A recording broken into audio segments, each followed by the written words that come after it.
I'm Fiona Leung. I'm the managing partner of a family office firm.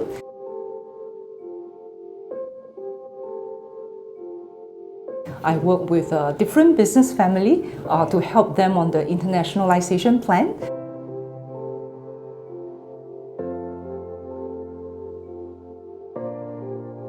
During that period, when I was in China with the SembCorp group, so we started negotiating, and then we were successful in forming a number of Sino-Singapore joint venture. So I learned a lot, from this. Some of these are tech founders, right? These are tech billionaires, right? So I learned a lot, when I'm working with them. You have to feel that you're learning every day. Like now, I feel that I'm learning every day from my colleague, from my client.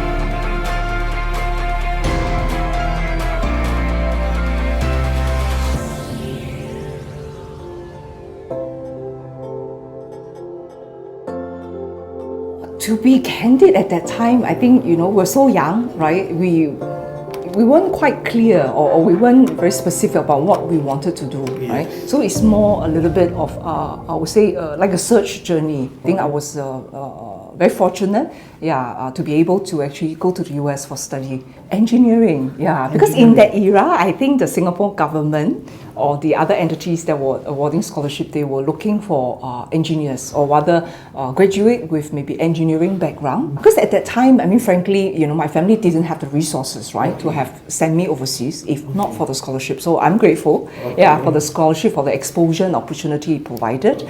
That was back in 2001. I came home from the US 2001. I remember every day commuting. It was quite a commute at the time. To Jurong Island, back and forth every day. At the time, lucky the bridge was already built. But it was still challenging because I was staying in Hougang at the time, so it was quite a journey.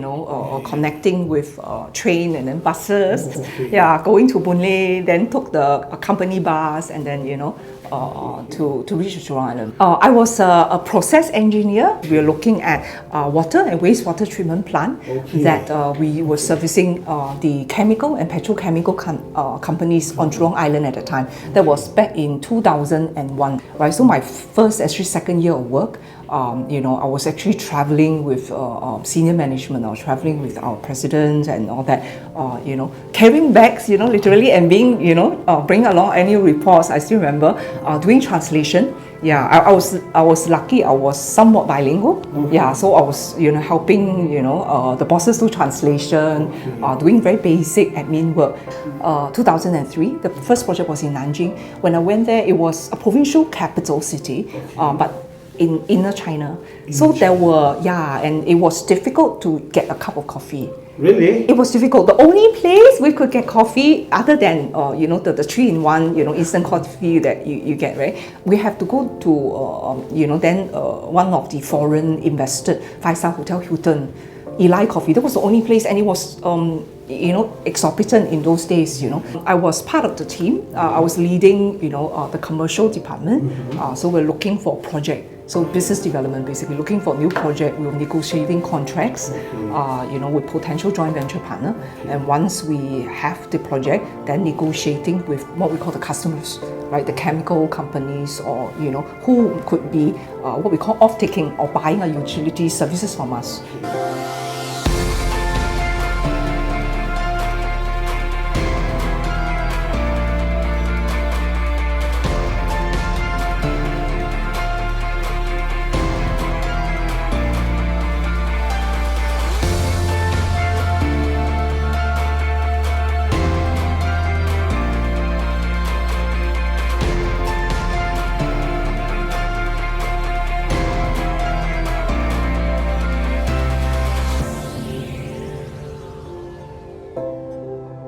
I left SembCorp Group in, 2007. Oh, so after that, actually, I was in China, right? And I was young. So I actually have a period of entrepreneurship. Yes, I did something quite different, and I started a spa chain. I became an entrepreneur. I think that didn't overthink it, and just felt that there was a market need, right? And what was there? yes, there was. Actually, there was. Business was good. Yeah. So I think it's about timing. I think a lot of, very often for businesses, it's about really spotting the gap and then being able to move quickly. And being young at the time, young and fearless and probably naive at the time, it's like, just do it now. Did you have a partner for that? No. So that time, that was interesting. I did a WOFE, a wholly owned foreign entity. Right, so just went ahead and looked for commercial space, and then I guess maybe looking at project structuring before, I think it helped to, to give that kind of skill set and say, where do I pull resources, right? So I put in a technical consultant, that were able to help us to develop the product, the brand, right? And the menu and so forth, and do the training, and then, getting the products in place. Then after that, then to be creative. I think also the skill to be able to sell, right? We can sell anything. I had my son, my first child in 2010. Then after that, then I decided that, I should be spending more time with him, right? So precious, right? 2011, yeah. Then we sold the spa, and then I was spending actually full time with my son. Yeah, so being a full-time mom. Until we returned to Singapore in 2014, I was full-time. 3 years? Yeah, for 3 years. I was attending, I still remember, music classes, baby gym. Yeah, but it was fun. And I was glad I did that. I was really glad I did that for my son. Yeah, so there was, there's this bond, and also, great memories, right? I think, as we get older in age, right? Sometimes we look back, what are some of the things that we, the fond memories that we have, we think about it, especially with family or with friends, right? Yeah, times like that. Yeah, so I came home, and then I jumped in. I chose to jump in the deep end. Yes, I applied to the EDB. I thought it would be good to, in a sense, to reacquaint myself with Singapore economy, right? And then relearning. I think, how things are done. I was the head of a department called Contact Singapore.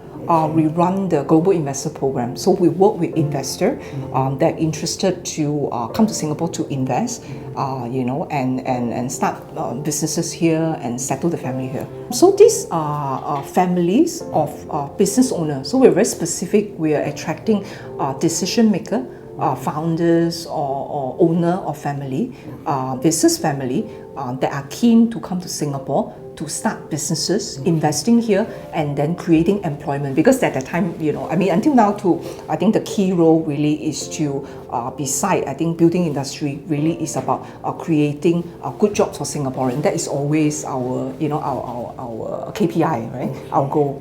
From EDB, I actually joined Business China. No, Business China is actually IPC, Institute of Public Character, that was established by our founding Prime Minister, Mr. Lee Kuan Yew. Registered as a charity. So what they do is that they work with program and initiative that strengthen the relationship between Singapore and China. Yes, and then after Business China, and re-enter private sector in a sense, right? Then I enter into the asset management family office space.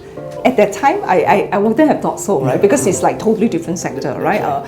Infrastructure, technical space, whereas now it's more like a financial industry, right? Financial services. I want to build a platform that they feel that they're also stakeholders. Yeah, they're part of it, and then as the platform grow, then they also grow professionally, and they also will be able to, to enjoy, right, the commercial benefits of it.